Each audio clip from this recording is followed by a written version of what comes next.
Hey guys, Sonic here, and for a while now I've been a fan of Death Battle ever since 2014. And yeah, there have been some battles that have been disagreeing, but nobody really takes me seriously because I'm basically a Sonic fan. So this guy named Andrew Schafer made a commentary about, and he made a commentary about my worst Death Battle episodes, and I said I overreact. Newsflash, sir, I did not overreact. It's just how. Okay, newsflash, I'm not overreacting.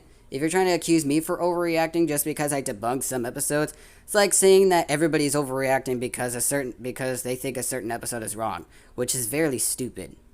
Now, here I am, trying to debunk this person's commentary. Well, it's not really a debunk, but more like a response. So yeah, this is more of a response rather than a debunked.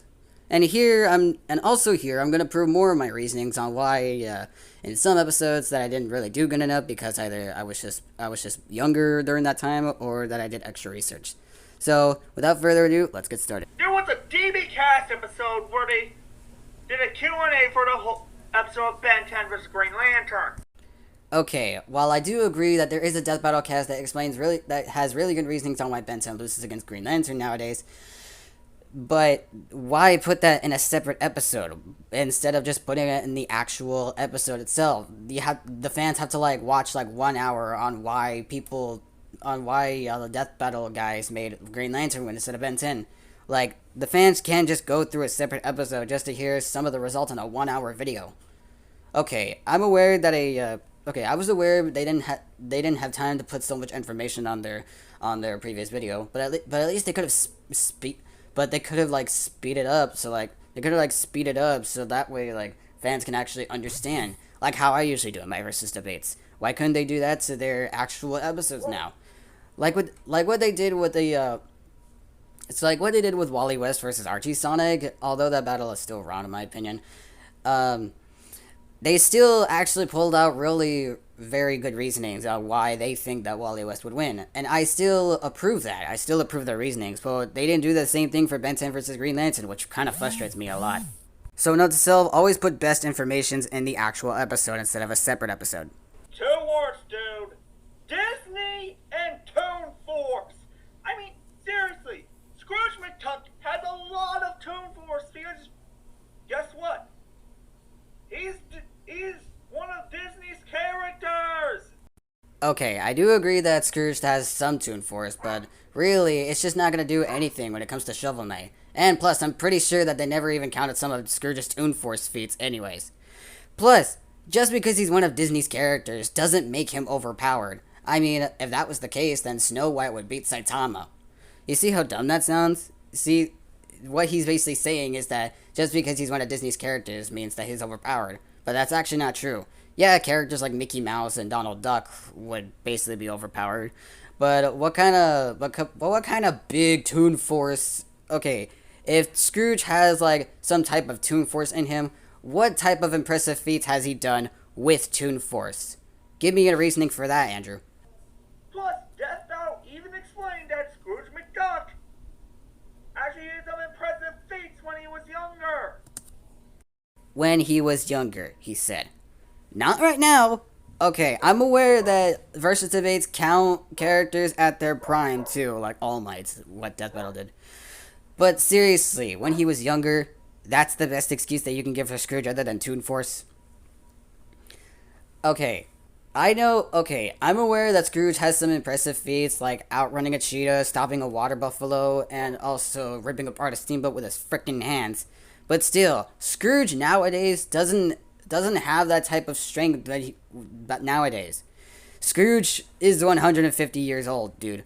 And plus, while they did mention some of his younger feats, they mentioned his age as a freaking weakness. But they completely ignore that later on in the results, decide to use that as a positive and say that he's more experienced. Hey, I do agree with that. But age does have its perks, like not being as strong as he used to be, or not being as fast as he used to be, or even not having that much energy and stamina like you used to. Seriously. Plus, have you ever looked at some of Shovel Knight's feats too? Shovel Knight has been launched out of a catapult, and basically landed on his back, which could potentially paralyze him. But lucky for him, he has armor on. But still, like what was said, his armor weighs 50 pounds compared to his height. I still can't figure out that pattern. So simi. But still, look, when you take a look at when you compare Shovel Knights to Scrooge's age, Shovel Knight is basically just around a middle-aged man, which is still in his prime, which is basically he's in his 30s or in his 40s or maybe early 50s. Still, and Death Battle also said that Shovel Knight never fought anyone like Scrooge or something like that. Okay, I know these. Okay, now that I've done my extra research, okay, Yacht Club did actually state that the Battletoads and Kratos are actually canon. The Battletoads. Seriously, they are treasure hunters themselves. And the antagonist of the Battletoads is none other than the Dark Queen, who is a master of magic. Plus, Shovel Knight defeated Kratos, and Yacht Club did say that this was canon. So overall, Shovel Knight pretty much bests Scrooge in like strength, durability, and pretty much intelligence. And you want to know how I know that? It's because he's fought knights like Plague Knight and Tinker Knight, who, by the way, are master at experimenting and engineering and mechanics. By the looks of that, that's pretty smart. And some of the opponents that Scrooge fights, because of Disney, some of the enemies that Scrooge fights are freaking morons. No offense to Scrooge's enemies. So pretty much Shovel Knight outclasses Scrooge, regardless if you debunk me or not. Believe it or not, he actually agrees with me on Sale vs. Tracer. Okay, dude. Probably because the classic games were connected to the modern games. Are they? Or are they just reboots of the freaking original games? Man, you do not do your research at all, dude. And plus, the amounts of Lauras that they actually used are 4 Lauras. One from the TV show, one from the reboots, one from the original, and one from the Legend trilogy. Seriously, I already told you 4 different versions of Lara Croft that they were using against one version of Nathan Drake. If that was the case, they might as well use Nathan Drake from PlayStation All-Stars. But no, that would be too overpowered. Oh, jeez. This just goes to show that this guy never even did his research at all. And plus, there's no other thing to debunk it because that's all he said. So, some of the lores that they actually used inside the battles were not canon. Not canon at all, dude. Last but not least, is surely gonna get us frustrated. Colors, he needed help from the West. And in Fighting Stars, he needed help. Take care of this. This is the end. And as for the Time Eater, he needed help from his classic self. And for Dark Gaia, oh boy, he needed help from Chip. I'm gonna try not to use my bias in this one since I did for the other video, but let's just say okay. So let's try to do this without using bias. Okay. While I do agree that he did need help from both Solaris, the Time Eater, and also Dark Gaia, friggin' Time Eater, he was just using for friggin' Time Eater. It was his classic self, one from like 20 years ago. Or like. Seriously, classic Sonic is basically pretty much a kindergartner compared to what modern Sonic is nowadays. And as for Solaris, although he did need help from Super Shadow and also Super Silver in Sonic 06 was completely featless. And Super Shadow, the only feats that Super Shadow ever accomplished before Sonic 06, he scaled to Super Sonic, who back then, in the Dreamcast days, he was able to defeat freaking Perfect Chaos, who said wants to destroy the planet, but was revived by the Knuckles tribe, and also was sealed inside the Master Emerald. And to the fact that modern Sonic has been able to defeat that same Perfect Chaos, thanks to Sonic Generations, in his base form. Okay, back to the, now back to the Super Sonic. Okay, now back to the Time Eater thing. People, for some reason, see him as an outlier, which is actually not true, because it states in a Gotta Go Fast panel that one of the developers of Sonic said that the classic Sonic from both Mania and Forces is the same classic Sonic in Sonic Generations. Is the classic Sonic from Sonic Generations the same classic Sonic from both Mania and Forces? Yes, correct.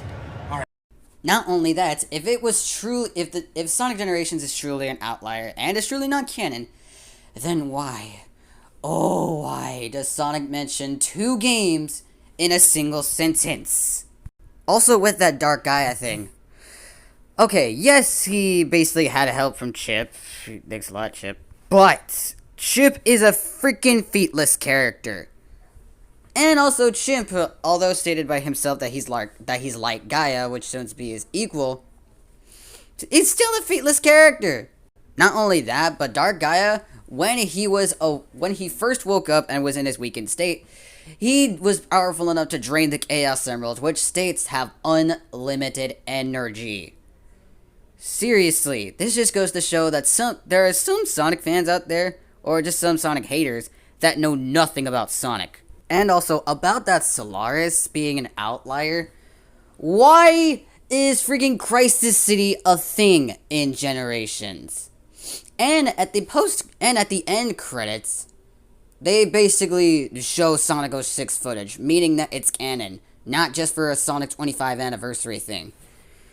Again, Sonic haters know nothing about Sonic. They just hate about Sonic because of its fans. That's it. And that's about it for this video today. Now, I basically just debunked this debunker right here. And, Andrew, I know you don't hate me as I watched the full video. And I'm actually kind of glad that he actually posted the video about this, since this gives me a chance to make my reasonings on this gives me a chance to prove more evidence on why some of the episodes that I picked were the worst in that episode, and also prove more reasonings. And Andrew, I don't hate you either. I don't hate you. I'm just debunking this, and I disagree. And hey, it's a versus debate. You're supposed to disagree. Thanks for watching. Peace out. Trying to reach inside.